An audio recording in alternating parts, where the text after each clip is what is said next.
Which system is the best for society? This is a debate that might well never end, as we seem no closer to coming to an agreement on this than we were thousands of years ago. The reason, I think, is that when people discuss systems specifically, it inevitably becomes centered around how that system works on paper. This is mainly why support for communism persists to this day. When you look at communism from a communist's perspective, you can see why it has a great appeal to a lot of people, and why they are so against changing their mind.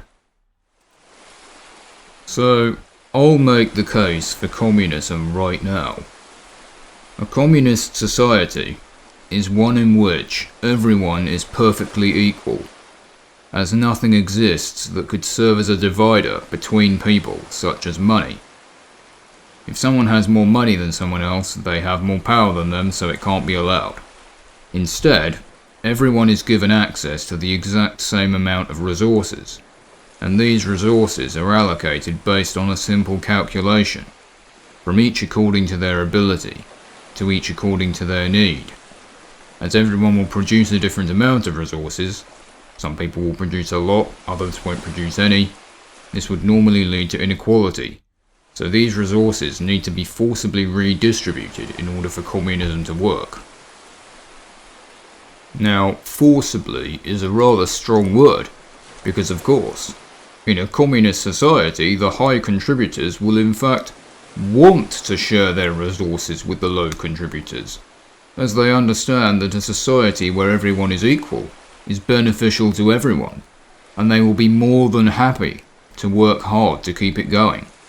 On the other hand, low contributors will show immense gratitude towards the high contributors, and will not demand any more than they need. Public services will also be organised and run by and for the citizenry, everyone benefiting from them equally. These organisers will not have any actual power over anyone else, recognising their role as a mere part of the collective. There will also be a group of experts who are able to determine exactly how much of each resource needs to be made at any given time, and will work in perfect harmony with the resource producers for the benefit of everyone. A society like this, where everyone is happy, everything is fair, and there are no problems, has another name. That is a utopia. But what makes this society a utopia? Is it the fact that the people are abiding by the principles of communism? Or is it the fact that everyone in this society is an all-loving saint with intentions of pure good? Let me put it this way. If the people were not good, would this state of affairs continue to function? And what if the people were that good, but not operating under communism? Let's look at that right now. What is the ideal capitalist society? It is defined by meritocracy. People are rewarded based on how much effort they put in. In this way, the system promotes fairness as opposed to equality.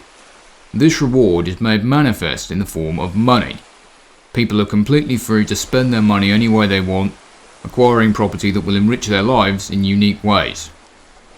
But this spending does not only benefit them, as they of course have to buy products from other people. Because people want the highest quality products, they will only buy a product if they consider it to be the highest quality product on the market, which leads to a feedback loop of continually increasing quality in products and services. Capitalism works when everyone is given enough opportunity to succeed if they put in the effort, and where success is determined by nothing more than the quality of one's contributions, no matter their background or wealth. Business owners seek to give the people what they want and will not prioritise profit over quality.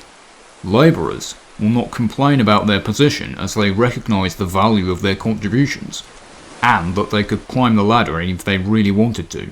though most won't due to contentment over continually improving living conditions. Consumers will make informed decisions to ensure that good ideas succeed and bad ideas fail, and the government will not interfere with this process of success and failure while making sure people have a right to the property they earned through their own work, all in the name of the public good. One person's success is everyone's success, as the successful person gives back to society and encourages others to do the same, using the market to determine what people want and need. Once again, we've arrived at a utopia. Now, excuse me if I butchered those summaries of communism and capitalism, but it's not really the point of this video.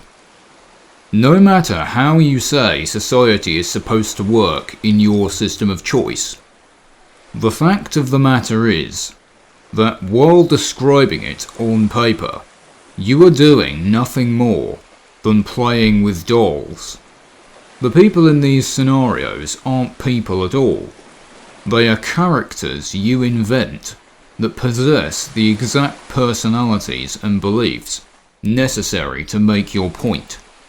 What makes any system work on paper is that the theoretical people make it work, because the theoretical people are good. The mistake that is so commonly made is the idea that if communist utopia works when the people are good, that means we should try to implement communism. Obviously, when I phrase it like that, it sounds ridiculous. Because it is ridiculous. It's just that people don't think of it in that way.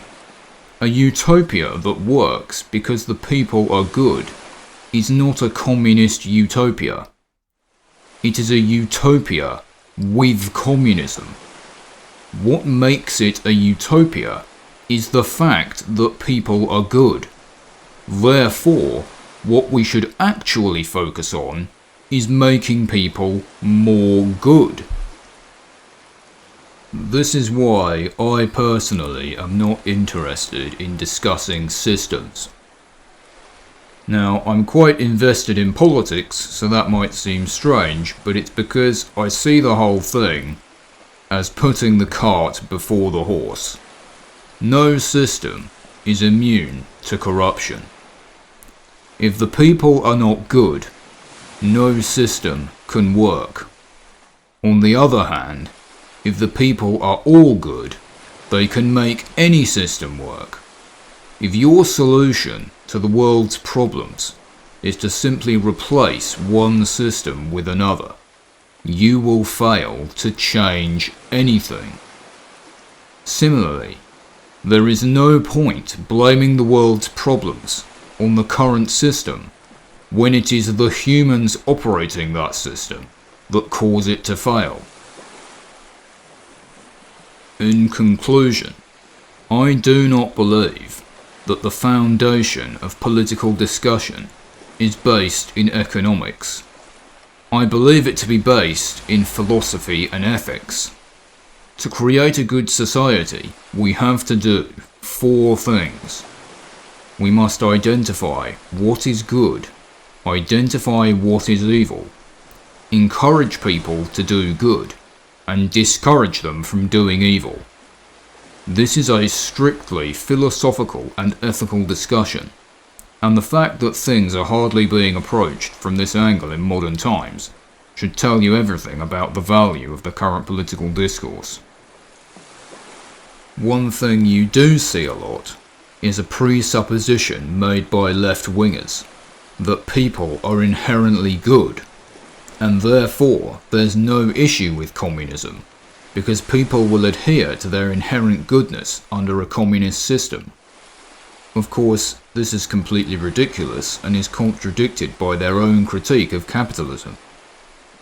Capitalism is not a force of nature. People invented it, and people perpetuate it. How can a system that is so evil, according to them, arise from people who are inherently good? Why did people who were supposedly inherently good ever consent to participating in the capitalist system, either as a servant or a master? It is more than possible for a good person to be in a position of power, identify the injustice of it, and fight against it. Either that, or use their position to do good and prevent evil. If people were inherently good, why would every person not do this? This could very well be one of the main reasons why younger people tend to be more left-wing and vice versa. In general, the younger you are, the less experience you will have had with irredeemable people, so the more likely you are to believe in the idea that people are inherently good. On the other hand, such a claim flies in the face of the lived experience of most adults, giving the wondrous promises of communist utopia less and less credibility as time goes on. However, I don't believe that people are inherently evil either. The way I see it, these polar opposite beliefs have each survived for so long because they are two halves of the whole truth. The history of the world is the history of a struggle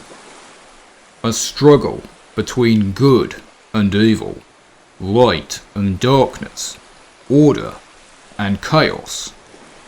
This battle is fought within each one of us. Humans possess both inherent good and inherent evil, two instincts in constant conflict with each other. A bad person is one whose inner evil won against their inner good. A good person is one whose inner good is winning against their inner evil. The slight difference here is because evil is, unfortunately, a stronger force than good. Evil can destroy good permanently, but the opposite is not true. This is why it's so important to recognize what's going on inside ourselves. The battle against our inner evil is never over, and we must continue to fight it our whole lives. Failure to recognize that the battle is even happening, by assuming that people are inherently good or inherently evil, guarantees that evil will win. This is what makes left-wing idealism so misguided. They primarily champion a chaotic form of freedom as the moral alternative to a traditional oppressive order. They are pro-nature because they believe we should live in accordance with how nature intended us to live. That is, in accordance with our base instincts. A society that denies the inherent evil present in all of us is doomed to be consumed by the very evil they ignore. So, ironically, the people least capable of bringing about a communist utopia are the communists themselves. We need to start talking seriously about morality once again. We need to make it the centerpiece of political discussion. That is the only way we can move forward as a civilization, and not backwards into the primitive swamp from which our societies emerged. And that's the thing. I'm not saying anything new here. It's only because our ancestors already figured out the importance of morality that we were ever able to reach this point in the first place. We have simply forgotten what the vehicle for moral teachings has always been. Religion. In an era now dominated by secularism, we need to take a hard look at what religion was actually contributing to society for thousands of years. That is what I intend to do in the following videos.